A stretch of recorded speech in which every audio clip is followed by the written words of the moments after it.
Okay, so now I'm going to take you through how to do a table display. There are some similarities between doing a table display and a side hang display. Some of the same VM rules that come up. So you start off by, first of all, reading over your VM directive and having a look at your reference images. Then you also clear the table, so the first 3 steps are also the same. With table displays, it's much more time effective if you only work with one garment from the style, opposed to working with the whole style, folding it and playing back around with it. You also too are really trying to showcase a strong look and give a really strong appeal to someone who likes one particular style. You really want the whole table to have appeal to them. And we're also once again trying to outfit an entire look. So with all that being said, we'll have a look at what we've got. What I'm working with here is the baby pink, black and white colours. So I'll just throw some product up on the table. Okay, so start off working with one of our key pieces, which is this little one here. This is a new style, so we really want this to be on the top of the table, really showcasing the look. We've got the little skirt, which is important to go into the group because it works back with all the tops. This has also been quite a popular little skirt as well, so it's a good thing, good garment to showcase. So we'll start off with laying that little one flat. Then we come to displaying the knit. Now you look at the garment features, which in this one is the sequin detail. So I'd be looking at making sure the shoulders are exposed. I'd either look at doing a flat fold on this one, which is the same as what we've done on the skirt, or a half fold, depending on the space and the other garments that I want to put on the tabletop. So for now, I'll show you how to do a half fold. It's pretty simple. All you do is start off by grabbing each arm, fold them back to the underarm seam, at the bottom of the underarm seam, and then just fold the garment up in half and flip it over. So you can see we've got the sequin detail showing, and it's a nice little neat display. Next little garment I'm going to choose to work with is the Angora knit. Now this is a great garment to play with for a couple of reasons for visual merchandising. It's got a baby pink and a black, so it ties in the colours really nicely together that we're using on the table.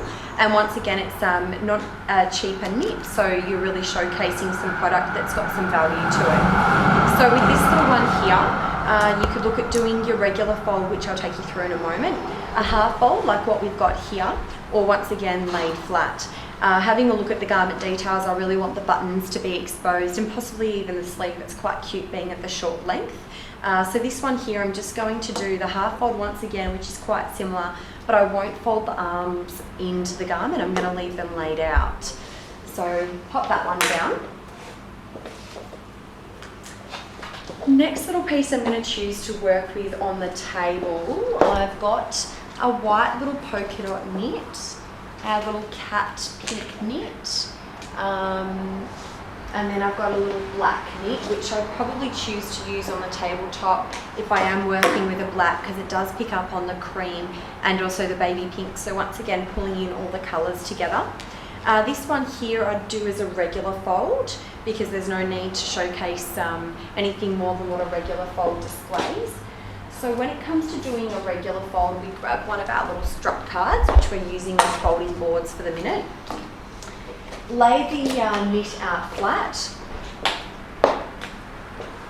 Fold the arms back to either corner. Now, because this one's a 3/4 sleeve, it won't reach all the way back to the underarm seam, but you just do it so it's nicely laid flat without rolling back the side seam. Grab your board and place that in the center of the neckline. It's important that we do use the boards. It really gives a lot of consistency throughout the store when we're using all the same shape to fold from, and it gives you a little bit more creativity when you're looking at doing some displays with the knits as well and really showcasing their garment features. So lay that one in the middle, fold either side back, slip the board out, and then just fold the garment up in half. Tidy it up. Now that would look quite sweet, trimmed alongside either the pink or the white garment. I'm going to work back with the pink only because I don't have any other white introduced on the table, so it may not blend through as well. So with the pink, once again, similar little fold. Pop the arms back, again they're 3/4, so make sure they go right back without pulling the side seam through.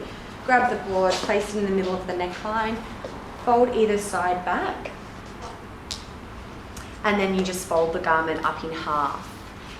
Now, while I've got the garment laid like this, I am going to show you how to do a display fold. A display fold's not really necessary for this table. They work most effectively on your overhead displays and on your higher places. So what an overhead display is where you roll the garment up. You follow the regular fold and then you roll the garment up in 3.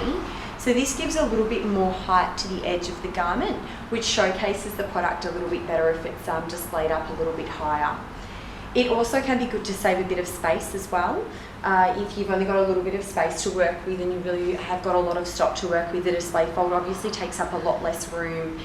So it's a good thing to keep in mind if you're overstocked. Okay, in this situation though, we're just going to use the half fold. And so we'll pop that one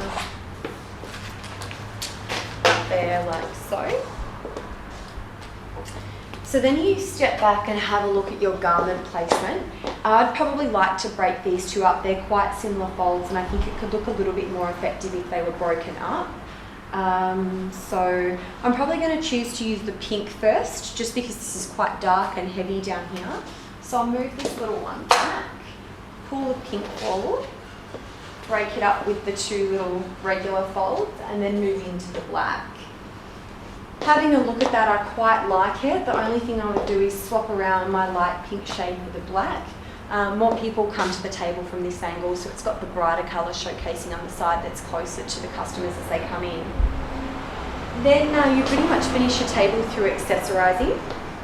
So I've already selected these 2 little garments. We are using cream and white throughout this group, so I'm going to put that down on the side. So I'm going to pop the little hat up on the table with the little pink one as well. So pop them up the top of the table.